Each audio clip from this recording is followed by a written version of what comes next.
Hey, Jeff here from Outbound SOS. Just want to say welcome to the very first video of a video series I'm doing with Sales Hacker, where we're going to be answering the community's questions live, not live, but on video just for you to get really good answers from thought leaders in the industry. So just to start, we're going to pick 3 questions from the Sales Hacker community and the Sales Development channel just last week.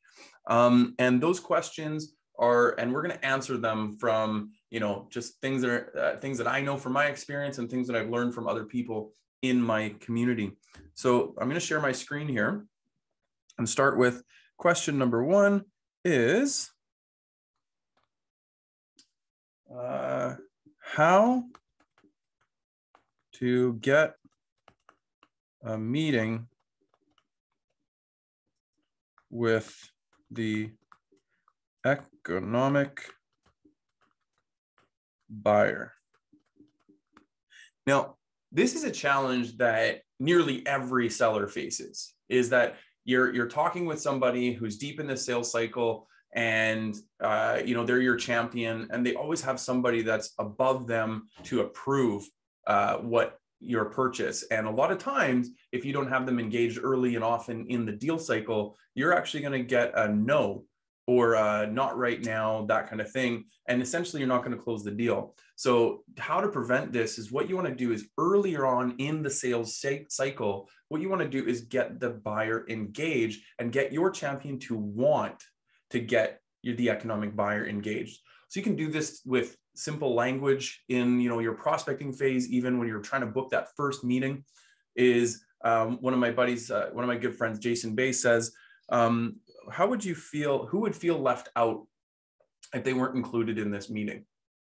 And from there, you explain a little bit more about what you're going to be going over and who typically needs to be involved in the discussion, and make it seem like you're doing a service to your prospect, because you actually are. Your champion wants to bring your solution into their company, and they want to do everything they can to get you there. Sometimes, though, pride is really annoying, and sometimes pride creeps up and keeps people from doing what they want to do.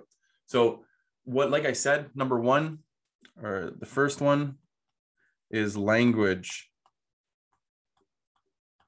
So you want to use phrases like I just said, is who would feel left out if they weren't involved in this meeting?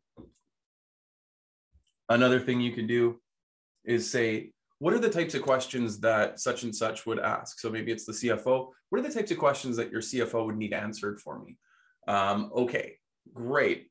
Do you think, and ask a lot of different questions. So that's number 2. So language is number 1. Number 2, or letter B, is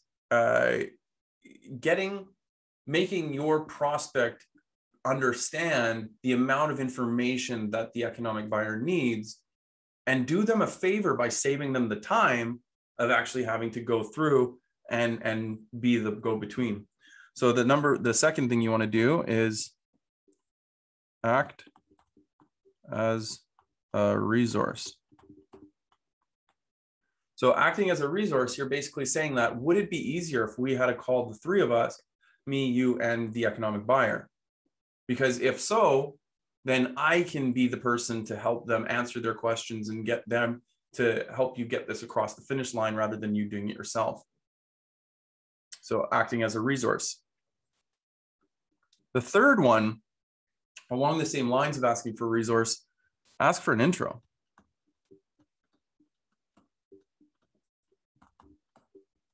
So there's nothing like being direct. You can say, hey, look, I totally understand. This is your decision. You are the champion. You're doing all this.